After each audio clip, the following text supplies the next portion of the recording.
Hi price Lord. கர்த்தருடைய நாமத்துக்கு மகிமை உண்டாதாக. எல்லோரும் சந்தோஷமாக இருக்கிறீங்க நான் விசுவாசிக்கிறேன். இன்றைக்கி கூட பார்த்திங்கன்னா ஒரு சின்ன வார்த்தை குறித்து நான் பேசலாம். என்னென்னு பார்த்திங்கன்னா, நம்ம எவ்வளோ பாவங்கள் பண்ணிட்டு போனாலையும், நம்ம எவ்வளோ தான் ஆண்டரை விட்டு நம்ம தூரம் போனாலையும், ஆனாலையும் நீ எனக்கு வேணும்னு சொல்லிட்டு ஆண்டவர் நம்மளை அழைத்து வந்திருக்கிறார், நம்ம மீட்டு கொண்டிருக்கிறார்.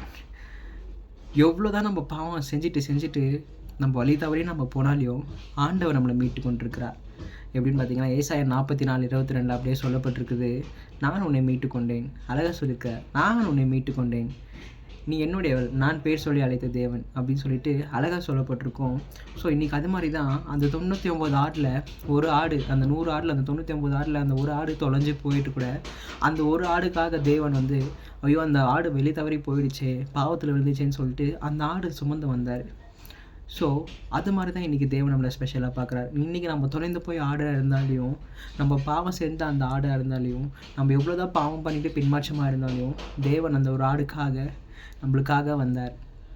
நம்மளுக்காக அந்த பாவங்களை மறைத்து நம்மளுக்காக சிலுவையில் சுமந்து நம்மளுக்காக உயிர்த்தெழுந்தார். ஸோ இன்றைக்கி தேவன் அந்த தொலைந்து போன ஆடுக்காக இன்றைக்கி எவ்வளோ இது பண்ணார்.